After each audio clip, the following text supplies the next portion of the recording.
एक माँ थी, उसका एक बेटा था। माँ बेटे बड़े ही गरीब थे। एक दिन माँ ने बेटे से कहा, बेटा, यहाँ से बहुत दूर तपोवन में एक मुनि पधारे हैं। वे बड़े सिद्ध पुरुष हैं और महाज्ञानी हैं। तुम उनके पास जाओ और पूछो कि हमारे ये दुख के दिन और कब तक चलेंगे, इसका अंत कब होगा। बेटा घर से चला। पुराने समय की बात है तो यातायात की सुविधा नहीं थी। वो पद यात्रा पर था। चलते चलते सांझ हो गई। रास्ते में ही गांव में किसी के घर रात्रि विश्राम करने रुक गया। संपन्न परिवार था। सुबह उठकर वो आगे की यात्रा पर चलने लगा तो घर की सेठानी ने पूछा, बेटा कहाँ जा रहे हो।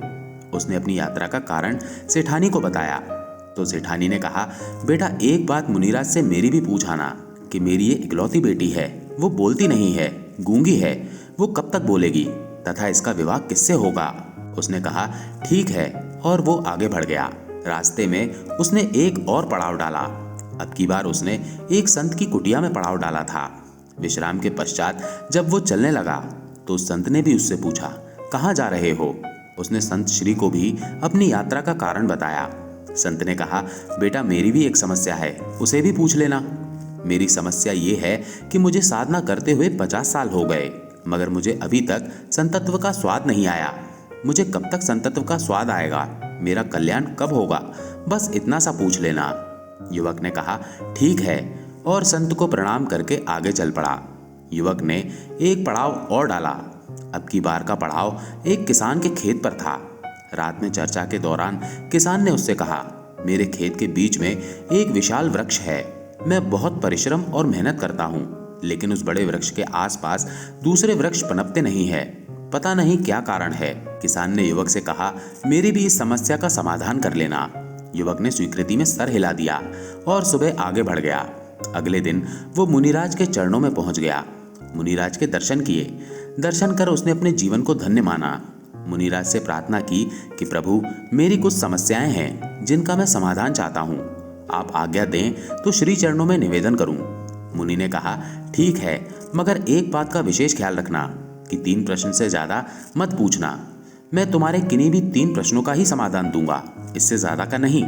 युवक तो बड़े धर्म संकट में फंस गया। अब क्या करूं? प्रश्न तो 4 हैं, 3 कैसे पूछूं? 3 प्रश्न दूसरों के हैं और 1 प्रश्न मेरा खुद का है। अब किसका प्रश्न छोड़ दूं? क्या लड़की का प्रश्न छोड़ दूं? नहीं, ये तो ठीक नहीं है। ये उसकी जिंदगी का सवाल है। तो क्या महात्मा के प्रश्न को छोड़ दूं? ये भी नहीं हो सकता। तो क्या किसान का प्रश्न छोड़ दूं? नहीं, ये भी ठीक नहीं है। बेचारा खून पसीना एक करता है, तब भी उसे कुछ भी नहीं मिलता है। अंत में काफी सोच विचार करने के बाद उसने तय किया कि वो खुद का प्रश्न नहीं पूछेगा। उसने अपना प्रश्न छोड़ दिया और शेष 3 प्रश्नों का समाधान लिया और वापस अपने घर की ओर चल दिया। रास्ते में सबसे पहले उसकी मुलाकात किसान से हुई। किसान से युवक ने कहा, मुनिराज ने कहा है कि तुम्हारे खेत में जो विशाल वृक्ष है उसके नीचे चारों तरफ सोने के कलश दबे हुए हैं। इसी कारण से तुम्हारी मेहनत सफल नहीं होती है। किसान ने वहां खोदा तो सचमुच सोने के कलश निकले। किसान ने कहा, बेटा, ये धन संपदा तेरे कारण से निकली है, इसलिए इसका मालिक भी तू है। और किसान ने वो सारा धन उस युवक को दे दिया। युवक आगे बढ़ा। अब संत के आश्रम आया। संत ने पूछा, मेरे प्रश्न का क्या समाधान बताया है? युवक ने कहा, स्वामी जी माफ करना, मुनिराज ने कहा है कि आपने अपनी जटाओं में कोई कीमती मणि छुपा रखी है। जब तक आप उस मणि का मोह नहीं छोड़ेंगे तब तक आपका कल्याण नहीं होगा। साधु ने कहा, बेटा तू ठीक ही कहता है। सच में मैंने एक मणि अपनी जटाओं में छिपा रखी है और मुझे हर वक्त इसके खो जाने का, चोरी हो जाने का भय बना रहता है। इसलिए मेरा ध्यान भजन सुमिरन में भी नहीं लगता। ले, अब इसे तू ही ले जा। और साधु ने वो मणि उस युवक को दे दी। युवक दोनों चीजों को लेकर फिर आगे बढ़ा। अब वो सेठानी के घर पहुंचा। सेठानी दौड़ी दौड़ी आई और पूछा, बेटा बोल, क्या कहा है मुनिराज ने? युवक ने कहा कि माँ जी, मुनि जी ने कहा है कि तुम्हारी बेटी जिसको देखते ही बोल पड़ेगी वही इसका पति होगा।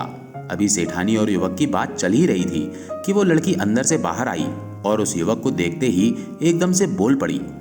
सेठानी ने कहा, बेटा आज से तू इसका पति हुआ। मुनिराज की वाणी सच हुई और उसने अपनी बेटी का विवाह उस युवक से कर दिया। अब वो युवक धन, मणि और कन्या को साथ लेकर अपने घर पहुंचा। माँ ने पूछा, बेटा तू आ गया, क्या कहा मुनिश्री ने? कब हमें इन दुखों से मुक्ति मिलेगी? बेटा ने कहा, माँ मुक्ति मिलेगी नहीं, मुक्ति मिल गई। मुनिराज के दर्शन कर मैं धन्य हो गया। उनके तो दर्शन मात्र से ही जीवन के दुख, पीड़ाएं और दर्द खो जाते हैं। माँ ने पूछा, तो क्या मुनिराज ने हमारी समस्याओं का समाधान कर दिया है? बेटे ने कहा, हाँ माँ, मैंने तो अपनी समस्या उनसे पूछी ही नहीं और समाधान भी हो गया। माँ ने पूछा, वो कैसे? बेटे ने कहा, माँ, मैंने सबकी समस्या को अपनी समस्या समझा तो मेरी समस्या का समाधान स्वतः हो गया। जब दूसरों की समस्या अपनी खुद की समस्या बनने लगती है तो फिर अपनी समस्या कोई समस्या ही नहीं रहती। जो दूसरों के लिए सोचता है, ईश्वर स्वयं उसके लिए सोचते हैं। तो दोस्तों, कैसी लगी आपको ये कहानी? कमेंट करके ज़रूर बताइएगा और अच्छी लगी हो तो इस वीडियो को लाइक करके चैनल को सब्सक्राइब ज़रूर कर लीजिएगा। धन्यवाद।